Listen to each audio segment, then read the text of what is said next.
তো ইউটিউবে কিন্তু আমরা বেসিক্যালি কিন্তু কাজ করি কি শুধু ভিডিও দেখার জন্য আর কিন্তু গান শোনার জন্য। ইউটিউবে কিন্তু আরেকটা জিনিসও কিন্তু আমরা করতে পারি, সেটা কিন্তু টাইম পাসের জন্য করা যায়।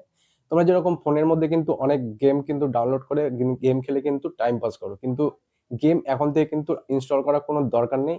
তুমি কিন্তু ইউটিউবের মধ্যেই কিন্তু গেম খেলে কিন্তু তুমি টাইম পাস করতে পারবে। যে তোমার ফোনটা আছে সেই ফোনে কিন্তু আর গেম ইনস্টল করার কিন্তু কোনো প্রয়োজন নেই।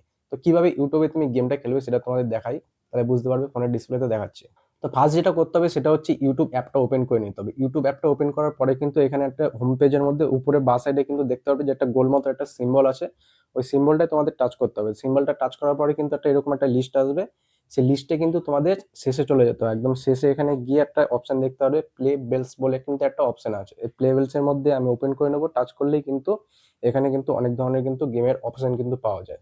তো এখানে কিন্তু নানান রকম গেমস আছে। তোমরা কিন্তু এখানে যেকোনো গেম কিন্তু তোমরা ওপেন করে কিন্তু এখানে কিন্তু গেম খেলতে পারবে বা টাইম পাস করতে পারবে। ইউটিউবে যখন ভিডিও বা মিউজিক শুনে কিন্তু অনেকে বোরিং হয়ে যায়, তখন কিন্তু এখানে তোমরা টাইম পাসও করতে পারবে। এখানে তোমার ফোনে আলাদা করে কোনো গেম ইনস্টল করতে হবে না। এখানে কিন্তু অনেক ধরনের গেম আছে আর প্রচুর গেম আছে। তোমার যেটা ইচ্ছা হবে সেটা কিন্তু তোমরা এখান থেকে গেমটাকে প্লে করতে পারবে। প্লে করলেই কিন্তু একটুখানি টাইম নেয় এখানে প্লে হতে। তো প্লে করার পরে তোমরা কিন্তু এই গেমটা খেলে টাইম পাস করতে পারবে। ইউটিউবের এই ইনফরমেশনটা কেমন লাগলো আর ইউটিউবের এই সিস্টেমটা কেমন লাগলো অবশ্যই কিন্তু কমেন্টে অবশ্যই জানাবে। আর চ্যানেলটাকে একটা সাবস্ক্রাইব করবে, কারণ আমি ইউটিউবে কিন্তু অনেক ধরনের আপডেট কিন্তু এই চ্যানেলে দিয়ে থাকি। তো দেখা হচ্ছে একটা নেক্সট কোনো